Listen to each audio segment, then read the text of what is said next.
guys, ayan, after nung live ko kanina na pinakita ko ang pagsisimula ng aking pagluluto. So after 30 minutes, ayan na yung naging kanyang resulta. So matagal-tagal pa tayo dahil medyo matigas pa yung ating meat. So wala pa ako nilagay dyan na kahit anong para mag-sauce. So natural niyang sauce yan. At saka yung oil lang. Ayan guys, so ito na yung aking onion. Ako'y nag-i-stir na para sa aking rice later. Ang aking rice ay may balalit. So, rice with balalit tayo later. Susunod ko nang ilagay dito ay ang ating tomato with tomato shredded yan, pero ginrind ko na lang kasi ganun din.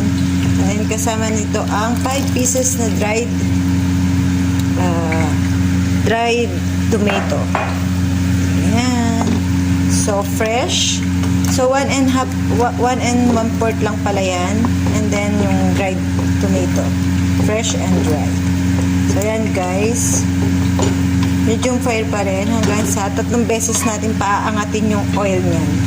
Hanggang sa nagluto na. Yan. Mamaya pa yung ating ibang ingredients.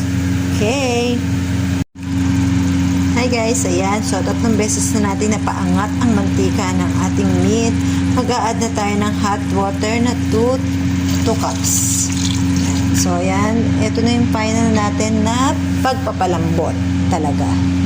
Kasi kailangan na ma-reduce yung tubig niyan. Hanggang sa lumambot na siya. Tapos ilalagay na natin ang iba pang ingredients pagka fully tender na siya.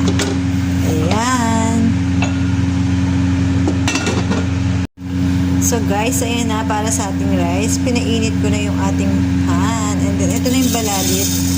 So, ipapry natin yan. Half muna kasi para mas magpantay yung browning. Kasi pag nilagay nyo lahat, baka hindi magpantay. Ayan. Ito na din yung ating spices para sa rice later. And then, nasok ko na yung rice. Ayan. So, boiling na lang ng water ang kailangan. Tapos, ayan. Siyempre, yung ating balalit, kailangan mo natin i-fry ng konti para mag-brown. So, hi guys! Ito na yung ating rice with balalit. So, dati, nagluto si Inday ng figata rice. At ito na ang ating, ayan. So, ito na yung meat na ating palambutin. Ayan. Ilang oras pa yan. So, 3 o'clock, kailangan maging ready ang aking lahat ng food. So, steaming na tayo para sa ating rice. Ayan, so iba-ibang rice ang niluluto ni Inday. So before, figata rice, and now white rice with balalit. Ayan, so thank you for watching. Keep safe and God bless all. Bye!